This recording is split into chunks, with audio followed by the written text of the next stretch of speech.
Good morning dear students. In our today's class we are going to study about the zeolite process. Zeolite process एक water softening process होती है.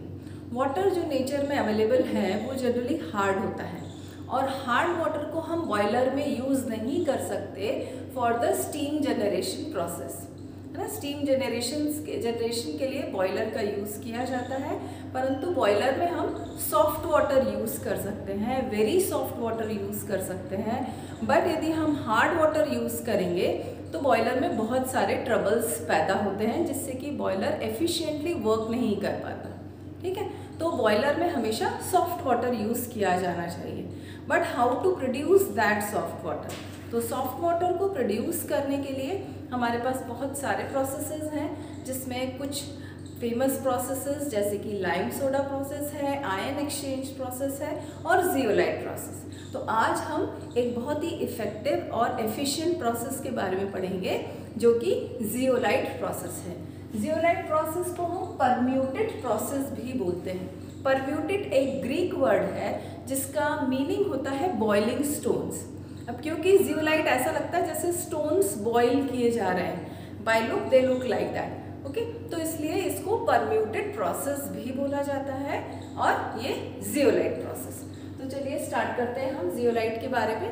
Zeolite का यदि हम technical नाम देखें तो it is hydrated sodium aluminosilicates. What are zeolites? Zeolites are hydrated sodium aluminosilicate. इसका फॉर्मूला यदि हम देखते हैं तो it is Na2O Al2O3 X SiO2 Y H2। Now X और Y की वैल्यूज वेरी करेंगी, चेंज होंगी अलग अलग जियोलाइट के लिए।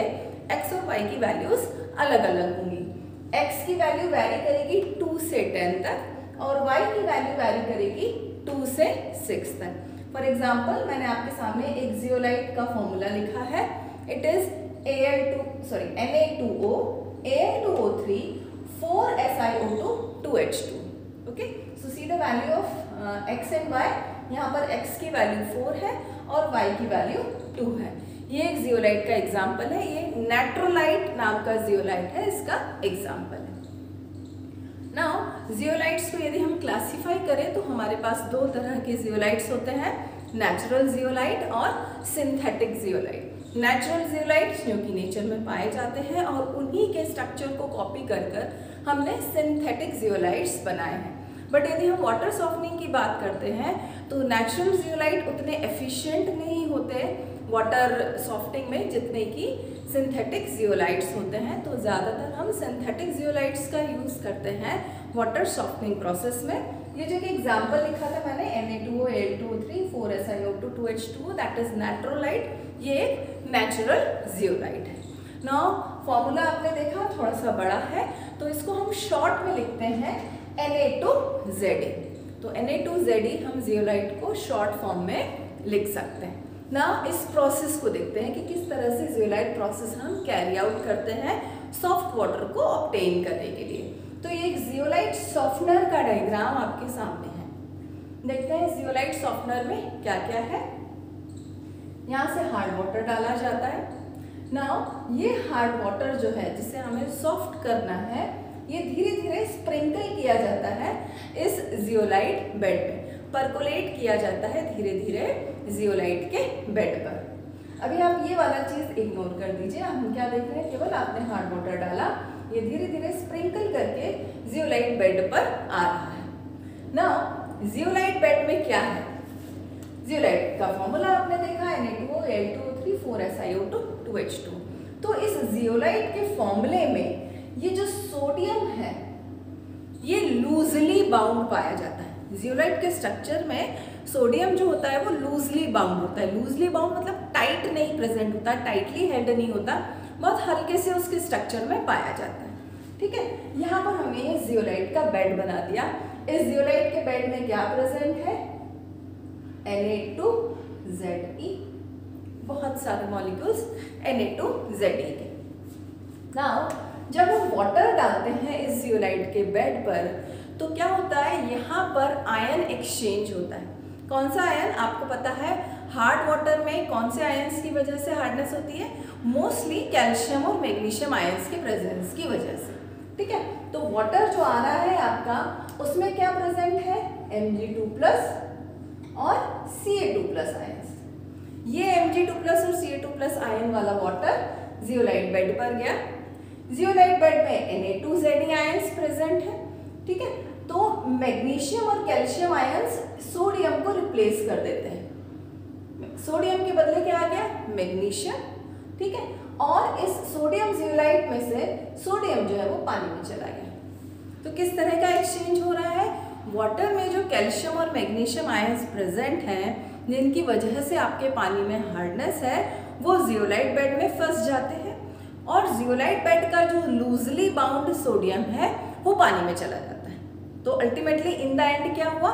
पानी में सोडियम गया और पानी का कैल्शियम और मैग्नीशियम जियोलाइट बेड में आकर फंस गया। तो ये प्रोसेस कंटिन्यूअसली इस तरह से एक्सचेंज होता रहता है। क्या एक्सचेंज हुआ? Na जो आयंस हैं वो कहाँ जा रहे हैं? वाटर में, और वाटर से जो Mg2+ और Ca2+ आयंस थे वो कहाँ जा रहे हैं? जियोलाइट बेड में। इस तरह से एक्सचेंज कंटिन्यूअसली होता रहता है। तो हमारे पानी के जितने भी कैल्शियम और मैग्नीशियम आयंस हैं वो जियोलाइट बेड में आ गए। जियोलाइट बेड के सोडियम आयंस जो है वो पानी में चले गए। ठीक है, फिर इसके बाद ये पानी जो है ग्रेवल के थ्रू जाता है, जिससे कि पानी और फिल्टर होता है।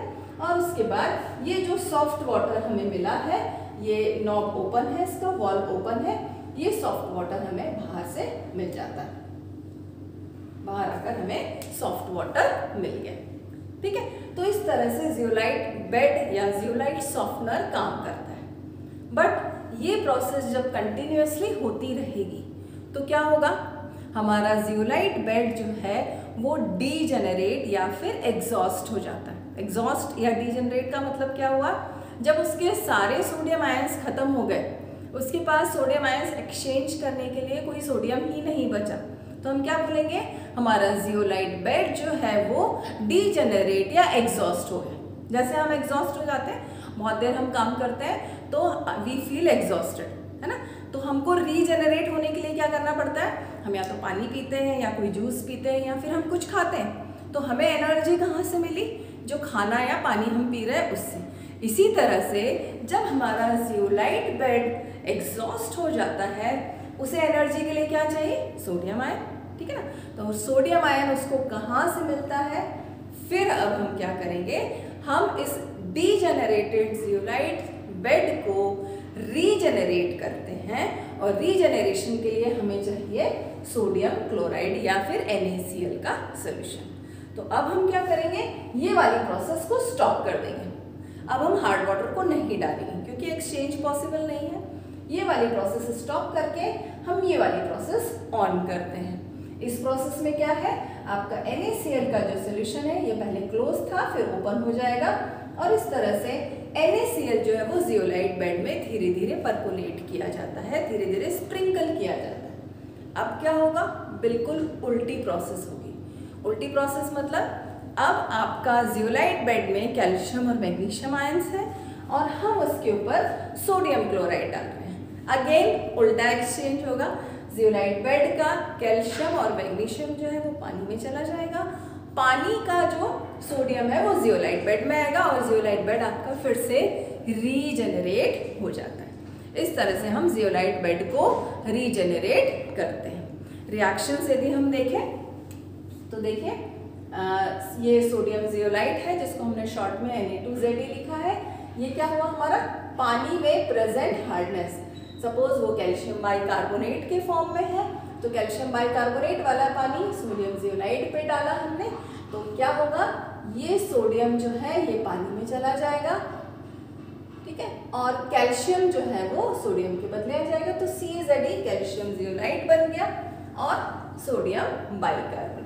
और दूसरे सॉल्ट्स की प्रेजेंस की वजह से भी हम इस रिएक्शन को देख सकते हैं। आपका सोडियम जियोलाइट, सपोज आपके पानी में हार्डनेस मैग्नीशियम क्लोराइड या कैल्शियम क्लोराइड की वजह से है, अगेन एक्सचेंज होगा पानी का मैग्नीशियम जियोलाइट बेड में, जियोलाइट बेड का सोडियम जो है वो पानी में। इस तरह से आपको पानी में NaCl मिल जाता है और मैग्नीशियम जियोलाइट, कैल्शियम जियोलाइट, इस तरह से आपके जियोलाइट बेड में फंस के आपके जियोलाइट बेड में सोडियम के बदले कैल्शियम और मैग्नीशियम के आयंस आ जाते हैं, मतलब आपका पानी जो है वो सॉफ्ट हो गया। ठीक है, ये नॉर्मल रिएक्शन थी। रीजेनरेशन की जो हमने बात करी, तो रीजेनरेशन में हम क्या कर रहे हैं, सोडियम क्लोराइड, ये जो रिएक्शन है इसका जस्ट उल्टा कर दीजिए। ठीक है, देखिए आपका जियोलाइट बेड किस में कन्वर्ट हो गया, कैल्शियम जियोलाइट में या मैग्नीशियम जियोलाइट में। फिर जब हम उसमें क्या डाल रहे हैं, NaCl का सोल्यूशन, तो ये NaCl का सोल्यूशन हमने किस में डाला, कैल्शियम जियोलाइट में। एक्सचेंज होगा, सोडियम इधर कैल्शियम बाहर, तो देखिए कैल्शियम क्लोराइड बन गया और सोडियम जियोलाइट, आपका मतलब बेड फिर से रीजेनरेट हो गया, मतलब जस्ट ऑपोजिट प्रोसेस है। तो इस तरह से आप रिएक्शन लिख सकते हो।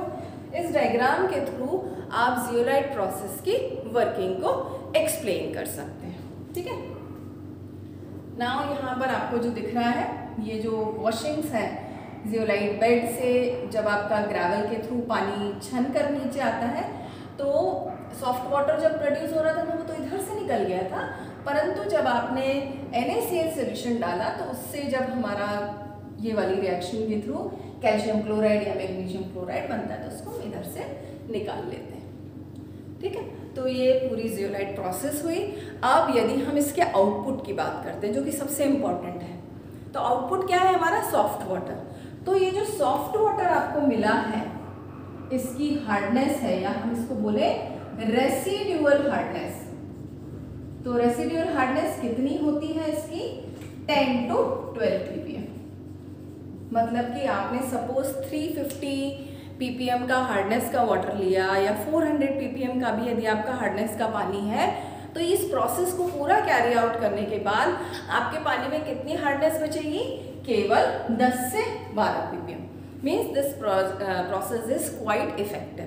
बहुत वेरी सॉफ्ट वाटर आपको इस प्रोसेस से मिल जाता है। ठीक है, तो इसका सबसे बड़ा एडवांटेजेस पॉइंट यही है कि आउटपुट बहुत अच्छा है, रेसिडुअल हार्डनेस काफ़ी कम बचती है इस प्रोसेस में, 10 से 12 ppm। इसके अलावा यदि हम इसके और एडवांटेजेस की बात करें, तो ये जो अपैरेटस है या आप कहें ये पूरा इंस्ट्रूमेंट जो हमने लगाया है, ये बहुत कॉम्पैक्ट होता है, बहुत ज़्यादा हैवी बल्कि नहीं होता, कॉम्पैक्ट होता है। प्रोसेस बहुत फास्ट होती है, ज़्यादा स्किल की ज़रूरत नहीं पड़ती प्रोसेस को कैरी आउट करने में, है ना। तो ये सारे एडवांटेजेस हो गए। नौ एडवांटेजेस हैं तो कुछ लिमिटेशंस भी हैं इस प्रोसेस के। जैसे आपने देखा कि हमारे पानी में से केवल कैटायंस रिमूव हुए, एनायन अभी भी पानी में रहते हैं।